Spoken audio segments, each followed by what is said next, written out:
राधे राधे भक्तों, जय श्री कृष्ण। आज की वीडियो में हम बात करेंगे शनिदेव की पूजा विधि और व्रत कथा के बारे में। सर्वप्रथम शरीर की शुद्धि हेतु अंजलि में जल लेकर ऐसा कहें, हे अंजलि जल आप गंगा जल बन जाए और मेरे तन को पवित्र करे, और फिर उसे अपने ऊपर छिड़क ले। इसके बाद गणेश जी का सुमिरन करे और उन्हें प्रणाम करे। इसके बाद दाहिनी हथेली में पान, सुपारी, अक्षत यानी चावल, तिल, गंगा जल द्रव्य और फूल, बिल्व पत्थर और चंदन लेकर इस प्रकार उच्चारण करे कि हे शनिदेव, मैं कलयुग वासी हूँ, पृथ्वीलोक में मेरा वास है, मेरा अमुक नगर है, अमुक मास है, अमुक पक्ष, अमुक तिथि और अमुक नक्षत्र है। आप मेरे समस्त कष्टों को नष्ट करें, मैं आपका संकल्प करता हूँ। इसके पश्चात हथेली की वस्तु शनिदेव के सिंहासन पर समर्पित कर देवे। इसके बाद गंगा जल और साधारण जल से शनिदेव की मूर्ति को स्नान करावे। इसके पश्चात अक्षत, तिल, बिल्व पत्थर, पुष्प, चंदन और पुष्पांजलि श्रद्धा पूर्वक समर्पित करें। ऐसा कहकर हाथ जोड़कर क्षमा प्रार्थना करें। हे शनि, आप सूर्य के पुत्र हैं और यमराज के भाई, आप ही मेरा आधार है। मैं कर्महीन हूँ, क्रियाहीन हूँ। आप मेरी भक्ति को स्वीकार करें तथा मेरी भूल को क्षमा करें। आपको बारंबार नमस्कार है। शनिदेव की व्रत कथा। दोहा। आज आज्ञा दी गुरुदेव ने, दीना शीश झुकाए, कथा कहूँ शनिदेव की भाषा सरल बनाए। सर्वप्रथम श्री सरस्वती जी को सुमिरन करके, गणपति जी को नमस्कार करके तथा अपने गुरुओं के चरणों में माथा नवाकर मैं श्री शनिदेव की कथा प्रारंभ करता हूँ। यह शनिदेव जो मनोवांछित फलों को सफल बनाने वाले हैं, जिन्हें सकल नर नारी और 33 कोटि देवता योगीश्वर मुनीश्वर ध्याते हैं, वही देव मेरी त्रुटि को क्षमा करे और मुझे अपनी शरण में ले। मेरे मन में आपके प्रति अगाध प्रेम है। यह बात सर्वविदित है कि जो लोग शनिदेव को ध्याते हैं उसके सकल मनोरथ सफल होते हैं, तथा जो लोग इस देव को भूल जाते हैं वह इस संसार में महान दुख पाता हुआ नरकगामी होता है और अगले जन्म में पशु की योनि में जाता है। जो कथा मैं तन मन धन से कहने जा रही हूँ उसे आप अपने सच्चे मन से ग्रहण करें। एक बार संसार में चारों ओर पूजे जाने वाले नवग्रह एक स्थान पर एकत्रित हुए, परस्पर विविध प्रकार से वार्तालाप करने लगे। जब बात घूमती हुई उस स्थान पर आ पहुंची कि हम 9 ग्रहों में सबसे बड़ा और सर्वाधिक पूजनीय कौन देव है, तो प्रत्येक ग्रह देवता स्वयं को बड़ा कहने लगे। इस बात पर जब बहुत देर तक वाद विवाद होता रहा और कोई निर्णय नहीं हो सका, तो यह तय हुआ कि चलकर इंद्र से इसका निर्णय कराना चाहिए। अतः वह 9 के 9 ग्रह इंद्रदेव के समक्ष उपस्थित हुए। उन सब की बातें सुनकर इंद्रदेव भी सोच में पड़ गए कि किसे छोटा कहूं और किसे बड़ा, किसकी श्रद्धा का पात्र बने और किसके कोप का भाजन। अंत में सोच समझकर निर्णय न करते हुए वह बोले कि मैं अल्प बुद्धि, इस बात का निर्णय करने में असमर्थ हूँ। मुझे तो आप सभी बड़े नजर आती हैं, मैं सभी का आदर सम्मान संभाव से करता हूँ। इस पर नवग्रह संतुष्ट नहीं हुए और हठ करने लगे कि इसका निर्णय आपको अवश्य करना चाहिए। तब देवराज बोले, आप लोग मृत्यु लोक में जाइए, वहाँ एक अत्यंत न्याय प्रिय राजा विक्रमादित्य राज्य करता है। आप उनके पास जाइए, वह अवश्य आपका कोई न कोई उचित निर्णय कर देगा। इंद्र से निराश होकर नवग्रह मृत्यु लोक में जाने को तत्पर हो गए। देवराज इंद्र ने जब उन्हें वहां जाते देखा तो प्रसन्न होकर चैन की सांस ली। इस धर्म संकट से निकलना उनके लिए सचमुच ही कितना दुष्कर था, पर अपनी चतुराई से अपने ऊपर आए इस संकट को राजा विक्रमादित्य पर टाल दिया। उज्जैन नगरी की उन दिनों सारे भारत में धाक थी। एक तो वहां राजा विक्रमादित्य के दरबार में बड़े बड़े ज्ञानवान लोगों का सम्मेलन होता रहता, दूसरी उस न्याय प्रिय राजा के न्याय से उज्जैन नगरी का सारे भारत में डंका बजता था। स्वर्ग में जब नवग्रहों का निर्णय न हो पाया तो वह अपने अपने विमानों पर आरूढ़ होकर मृत्यु लोक में आ पहुंचे। ठीक उस समय जब राजा विक्रमादित्य का दरबार ठसाठस भरा हुआ था। नवग्रहों को इकट्ठा देखकर विक्रमादित्य अपने सिंहासन से उठकर खड़े हो गए और सभी देवों को सम्मान पूर्वक आसन ग्रहण करने को कहा, किंतु राजा के इस सम्मान को किसी भी ग्रह देवता ने स्वीकार नहीं किया। तब विक्रमादित्य ने प्रश्नवाचक दृष्टि से उनकी ओर देखा तो बृहस्पति जी ने आगे बढ़कर दृढ़ स्वर में कहा, हे राजन, हम यहाँ पर तब तक आसन ग्रहण नहीं करेंगे जब तक कि आप हमारा यह निर्णय नहीं करेंगे कि हम लोगों में सबसे बड़ा कौन है। राजा अपने ऊपर आए इस धर्म संकट को देखकर पल भर में तो घबरा गया, परंतु शीघ्र ही वह उसने स्वयं को संभाल लिया। उसने अपने मन में एक युक्ति सोच ली। दरबार में छोटे छोटे आसनों की एक पंक्ति प्रवेश द्वार तक चली गई। राजा ने उन लोगों से कहा कि आप यहाँ पर आसन ग्रहण कीजिए, मैं सोचकर अभी निर्णय करता हूँ। यह कहकर राजा अपने सिंहासन पर बैठ गया। सिंहासन के निकट जो आसन पड़ा था उस पर भागकर बृहस्पति जी जा बैठे। उसके अगले आसन पर सूर्य देव जा बैठे। सूर्य के निकट ही चंद्रमा और फिर इसी तरह क्रम में बुध, मंगल, राहु, केतु इत्यादि ने भी अपना अपना आसन ग्रहण किया। पंक्ति में 8वें थे भार्गव, किंतु उन्हें भी संतोष था कि उसके बाद शनिश्चर बैठेंगे, किंतु आसन प्रवेश द्वार के समीप होने के कारण और सबसे अंत में होने के कारण शनिदेव उस पर नहीं बैठे। राजा विक्रमादित्य ने सोचा था कि जो ग्रह उस अंतिम आसन पर बैठेगा वह उसी को विनय और दयाशील के आधार पर बड़ा कह देगा, पर वहां तो बात ही दूसरी हो गई। शनिदेव अति क्रोधी और विकट स्वभाव के देवता है। जब वह नहीं बैठा तो 8 ग्रह खिलखिलाकर हंस पड़े। अपना इस प्रकार अपमान होते देखकर शनिदेव की आंखें क्रोध से लाल हो गई और भुरकुटी तन गई। क्रोध से कांपते हुए बोले, राजन, मुझसे वैर लेकर तुमने अच्छा नहीं किया। क्या समझकर तुमने मुझे इस प्रकार से अपमानित करना चाहा है और क्यों मुझे तले बिठाना चाहा? चांद ग्रह का प्रभाव 2.25 दिन रहता है। सूर्य, शुक्र और बुध का प्रभाव केवल आधा मास, सोम और मंगल 2 मास, गुरु 13 मास, राहु और केतु 18 मास रहते हैं, जबकि मैं 7.5 वर्ष तक रहता हूँ। इसीलिए हे राजन, अब तू सावधान हो जा। तूने मेरा जो अपमान किया है इसका दंड तुम्हें अवश्य मिलेगा। राजा के कुछ दिन तो आराम से बीते, किंतु शीघ्र ही शनिदेव की कोप दृष्टि फिरी और राजा पर 7.5 आ गई। उन्हीं दिनों एक व्यापारी कुछ घोड़े बेचने के लिए उज्जैन नगरी में आया। सुंदर सुंदर घोड़े देखकर राजा का जी ललचा गया। राजा ने उन्हें खरीदने के लिए आदेश दिया। घोड़ों में एक घोड़ा भंवर नाम का था।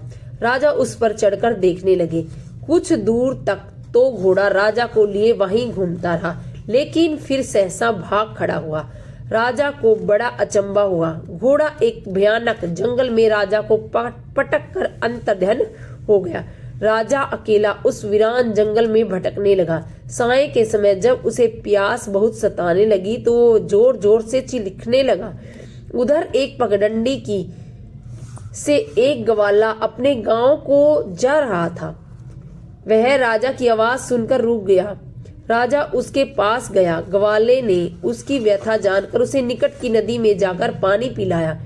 पानी पीने के बाद राजा स्वस्थ हो गया और प्रसन्न होकर ग्वाले को अपने हाथ की एक अंगूठी उतार कर दे दी और उससे कहा कि मैं उज्जैन नगरी का रहने वाला हूँ, यहाँ रास्ता भटक गया हूँ, तुम मुझे रास्ता दिखाओ। तब ग्वाला उसे अपने साथ गांव ले आया। वहां एक मिष्ठान की दुकान पर राजा ने मिठाई खा पीकर भूख मिटाई और दुकानदार को भी एक अंगूठी उतार कर दे दी। दुकानदार के पूछने पर भी उसने उससे भी यही कहा कि वह उज्जैन नगरी का रहने वाला है और उसका नाम विक्रमादित्य है। फिर वह दुकान के बंद होने तक वहीं बैठकर दुकानदार से बातें करता रहा। उस दिन दुकानदार की बिक्री बहुत हो गई। उसने सोचा कि यह भाग्यवान पुरुष है कि जो उसके आने से आज मेरी इतनी बिक्री हुई है। इसीलिए रात होने पर वह उससे बोला कि वह उसके साथ उसके घर चले और उसके साथ ही भोजन भी करे। राजा मान गया। जब वह दोनों घर पर पहुंचे तो दुकानदार की पत्नी ने उनका बड़ा स्वागत सत्कार किया और अतिथि के लिए विशेष रूप से भोजन तैयार किया। भोजन तैयार करते समय एक अद्भुत घटना घटी। जहां राजा भोजन कर रहा था वहीं सामने की दीवार पर सोने का एक सतलड़ा हार टंगा हुआ था। उसके पीछे एक चित्र था। सहसा ही वह हार वहां से अदृश्य हो गया। दुकानदार के यहाँ एक बांदी थी। उसने जाकर घर की मालकिन से कहा कि वहां खूंटी पर हार नहीं है। यह बात दुकानदार तक पहुंची तो उसने राजा से पूछा और राजा बोला, मुझे तो मालूम नहीं, तुम्हारे और मेरे अतिरिक्त तो यहाँ कोई था ही नहीं। सच सच बताओ, हार कहाँ है? मुझे मालूम नहीं। राजा फिर बोला, मेरे पास कोई हार नहीं है। यहाँ जब कोई निर्णय नहीं हो सका तो दुकानदार राजा को उस नगर के राजा के पास ले गया। उस नगर के राजा ने जब विक्रमादित्य की भोली भाली सूरत देखी तो बोला कि यह व्यक्ति कभी चोरी नहीं कर सकता, और यह कहकर उसने विक्रमादित्य को छोड़ दिया। विक्रमादित्य जब उस नगर में यूं ही इधर उधर घूम रहा था, तब उस नगर के एक तेली ने उससे कहा कि वह उसके यहाँ काम कर ले तो वह उसे रहने का स्थान और खाने की सामग्री भी देगा। राजा मान गया और तेली उसे अपने घर ले आया। वहां सारा दिन राजा धानी पर बैठा और उसके बैलों को हाँकता रहता और तेली बाजार में तेले बेच आता। जब वर्षा ऋतु आई और मूसलाधार वर्षा होने लगी, तब धानी पर बैठे हुए विक्रमादित्य ने मौज में आकर ऊंचे ऊंचे स्वर में राग अल्पना यानी गाना आरंभ कर दिया। निकट ही उस नगर के राजा का राजमहल था। वहां खिड़की में बैठी राजकुमारी ने जब राजा के मधुर स्वर में गीत सुना तो अपना दिल हार बैठी और बांदी को पता लगाने के लिए भेजा। बांदी वहां राजा को गाते हुए देखकर लौटी तो राजकुमारी से बोली कि वहां पर तो कोई अति सुकुमार नवयुवक बैठा मस्ती में आंखें बंद किए हुए गा रहा है। राजकुमारी ने सुना तो उसने अन्न जल का त्याग कर दिया। रात तक जब उसने कुछ नहीं खाया तो रानी ने आकर उसे समझाया तो वह बोली कि वह तो उस गाने वाले से ही शादी करेगी। रानी ने जाकर राजा से कहा कि राजकुमारी एक तेली पर मोहित हो गई है और उससे ब्याह रचाना चाहती है। राजा ने सुना तो उसे बहुत क्रोध आया। उसे तेली के घर से विक्रमादित्य को बुलाया और उसके हाथ कटवाकर जंगल में फिकवा दिए। यह बात जब राजकुमारी को पता चली तो वह अपनी बात पर और दृढ़ हो गई और बोली कि मैंने तो अब उसी को ही वर लिया है। वह चाहे कैसा भी हो, मैं उसी से विवाह करूंगी। बेटी की हट देखकर लाचार हो राजा ने दोबारा विक्रमादित्य को बुलाया और अब उससे राजकुमारी का मामूली ढंग से पाणी ग्रह कराया और एक साधारण से मकान में दोनों को बसा दिया। दोनों वहीं रहने लगे। एक दिन जब विक्रमादित्य सोया हुआ था तो सपने में उसे शनिदेव नजर आए। विक्रमादित्य ने उनके सामने नमस्कार किया और क्षमा याचना की। शनिदेव ने उसे आशीर्वाद दिया और बोले, अब तुम्हारी 7.5 यानी 7 वर्ष समाप्त हो गए हैं। राजा बोला, मुझसे जो गलती हुई उसके लिए मुझे क्षमा कीजिए। शनिदेव ने मुस्कुराकर उसे आशीर्वाद दिया और राजा के दोनों बाजू दोबारा निकल आए। राजा ने अपनी पत्नी राजकुमारी को रात को जगाया नहीं। वह रात को उसके गले में बाहें डालकर सो गया। सुबह राजकुमारी की आंखें खुली तो उसे अपनी गर्दन में बाहें पड़ी देखी तो वह चौंक कर उठ बैठी। लेकिन शीघ्र ही विक्रमादित्य ने जाग कर उसको सब बातों से अवगत करा दिया। जब वहां के राजा को यह बात मालूम हुई तो वह भागा भागा आया और उस अपंग को फिर से स्वस्थ देखकर चकित रह गया। उसने भी विक्रमादित्य से यही कहा कि यह सब शनिदेव की कृपा का फल है और विक्रमादित्य ने अपना वास्तविक परिचय भी उस राजा को दिया और सारा किस्सा विस्तार से सुनाया। सुनते ही राजा विक्रमादित्य के चरणों में गिर पड़ा और क्षमा याचना करने लगा। बस यह खबर शीघ्र ही सारे नगर में फैल गई। दुकानदार को जब यह खबर मिली तो वह भागा भागा आया और विक्रमादित्य के पांव में लौटने लगा। विक्रमादित्य ने उसे उठाकर आसन पर बिठाया और कहा, तुम घर जाकर उसी खूंटी पर देखो, हाथ टंगा मिलेगा। और सच में दुकानदार ने देखा तो हाथ टंगा पाया। नौकरानियों के साथ लश्कर समेत विक्रमादित्य को विदा किया। राजा विक्रमादित्य जब राजकुमारी को लेकर अपने नगरी उज्जैन में लश्कर समेत पहुंचा तो सारी नगरी में उत्साह छा गया। अपने राजमहल में प्रवेश करने से पूर्व विक्रमादित्य ने नवग्रहों की पूजा की और शनिदेव को सर्वोच्च स्थान दिया। साथ ही उसने नगर भर में ढिंढोरा पिटवा दिया कि शनिदेव मनोवांछित फलों को देने वाले हैं और नवग्रहों में सर्वोच्च स्थान रखते हैं। इस प्रकार शनिदेव को मनाकर विक्रमादित्य ने अपने राज्य यश कृति को प्राप्त कर लिया। बोलो श्री शनिदेव की जय, बोलो श्री नवग्रहों की जय। दोहा, जैसी सुनी तैसी कही, इसमें झूठ न सांच विक्रम भूप इतिहास को सजनों देखो बात। सुने सुनावे शनि कथा, गावे जो चितलाए, सत्य वचन है संत का, बाको संकट जाए। साढ़े साती हटाने के लिए शनिदेव से प्रार्थना। साढ़े साती शक्ति के मालिक विनती ये मंजूर करो, अशुभ दृष्टि अब हे शनिदेवा मेरे तन से दूर करो। कंपित कर दी काया मेरी, अशुभ साढ़े साती रानी ने, जीवन को अंधेर किया है तेरी शक्ति भवानी ने। सभी ग्रहों की अशुभ शक्ति को हे शनिदेवा चूर करो, साढ़े साती शक्ति के मालिक विनती ये मंजूर करो। विपत्तियां जो बैठी मुझ पे उसको दूर भगाओ तुम, निर्धनता मेरे घर में विराजे अपने संग ले जाओ तुम।